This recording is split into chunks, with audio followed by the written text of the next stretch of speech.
इस एपिसोड की शुरुआत में हम नीली को देखते हैं जो कि मैजिकल यूनिकॉर्न डेमन बीस्ट से एक सौदा करके उससे उसका खून मांग रहा होता है।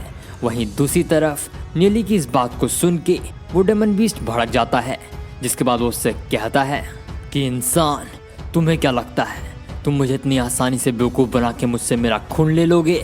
जिसके बाद वो आगे बोलते हुए कहता है कि मैंने तुम्हारे जैसे ना जाने कितनों को मारा है और भले ही मैं यहाँ पे कैद हूँ, तुम मेरा खून लेना तो दूर मेरा बाल भी बाका नहीं कर सकते।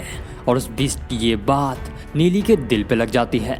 जिसके बाद वो आगे उस बीस्ट से कहता है, अच्छा तो ऐसी बात है, अब तो मैं तुम्हारा खून लेके ही जाऊंगा। और ऐसा बोल के नीली अपने दोस्त द्वंजन से उसका थोड़ा सा खून मांगता है।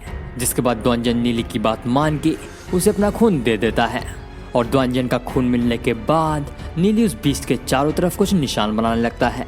वहीं दूसरी तरफ नीली को ऐसा करता हुआ देख के उसके कई सारे दोस्त उससे ये पूछने लगते हैं कि आखिर वो ये सब क्या कर रहा है। और उनके सवाल को सुन के नीली उन्हें बताते हुए कहता है कि द्वंजन के खून में एक स्पेशल तरह की कालिया की ताकतें हैं और ये जो चीज़ें मैं इस बीस्ट के चारों तरफ लिख रहा हूँ ये असल में एक तरीका है जिसकी मदद से हम उस इंसान की थोड़ी सी ताकतें इस्तेमाल कर पाएंगे जिसने इस बीस्ट को यहाँ पे कैद किया था।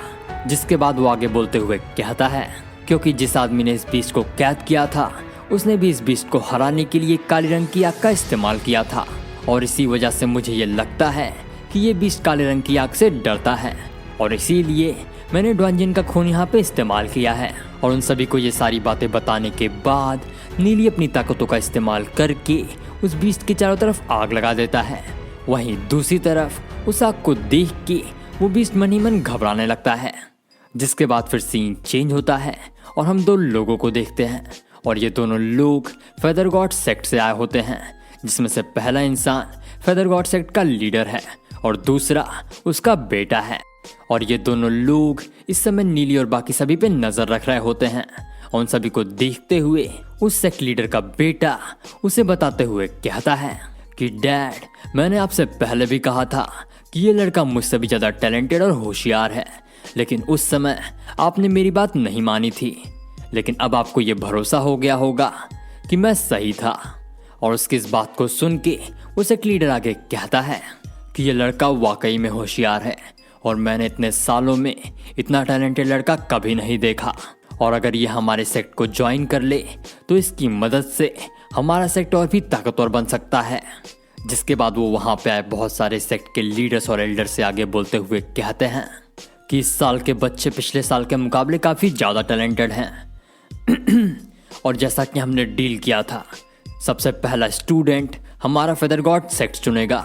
और उनकी इस बात को सुन के वहाँ पे बैठे हुए सभी लोग हंसते हुए उनको हाँ बोलते हैं। और तभी वहाँ पे एक अनजान औरत की एंट्री होती है जो कि डेमन गॉड सेक्ट से एक स्टूडेंट को चुनने के लिए यहाँ पे आई होती हैं। और वहाँ पे आके वो फेदर गॉड सेक्ट के लीडर से कहती हैं कि हम सभी लोग यहाँ पे अपने सेक्ट के लिए कुछ स्टूडेंट्स को चुनने के लिए आए हुए हैं और मुझे इस बात से कोई फर्क नहीं पड़ता कि पहले स्टूडेंट्स को आप चुन रहे हैं या फिर कोई और। जिसके बाद वो फेदर गॉड सेक्ट के लीडर से एक सवाल पूछते हुए कहती हैं कि वैसे मैं ये पूछना तो नहीं चाहती, लेकिन आप किस स्टूडेंट को चुनने वाले हैं। और उनके सवाल को सुन के फेदर गॉड सेक्ट के लीडर उन्हें ये बताते हैं कि वो नीली को चुनने वाले हैं।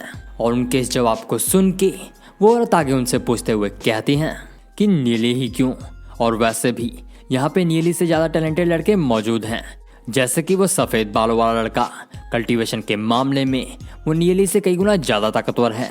हालांकि उनकी इस बात को सुन के फेदर गॉड सेक्ट के लीडर आगे कुछ नहीं बोलते हैं। और उनकी इस खामोशी को देख के वो औरत मुस्कुराते हुए आगे कहती हैं कि अगर आपको अपना फैसला नहीं बदलना है तो फिर ठीक है, और वैसे भी ये चीज़ मेरे लिए ही फ़ायदेमंद होने वाली है। और उनकी इस बात को सुन के वहाँ खड़े एक दूसरे एल्डर उनसे ये पूछने लगते हैं कि आखिर वो किस स्टूडेंट को चुनने वाली हैं। और उनके इस सवाल को सुन के वो औरत उन्हें ये बताती हैं कि नीली के साथ में आई हुई उन दोनों लड़कियों को वो अपने साथ चुन के अपने सेक्ट ले जाएंगी। और उन दोनों के इस फैसले को देख के वो तीसरे एल्डर बोलते हैं कि अगर ऐसी बात है तो उस सफ़ेद बालों वाले लड़के को मैं अपने साथ अपने सेक्ट ले जाऊंगा। जिसके बाद में फिर सीन चेंज होता है और हम दोबारा से उस पैगोडा के अंदर का सीन देखते हैं, जहाँ पे हम उस बीस्ट को देखते हैं जो कि उस आग के अंदर तड़प रहा होता है। और तड़पने के साथ साथ वो नीली से चिल्लाते हुए कहता है कि लड़के, अगर दम है तो एक बार मुझे आज़ाद करके देख।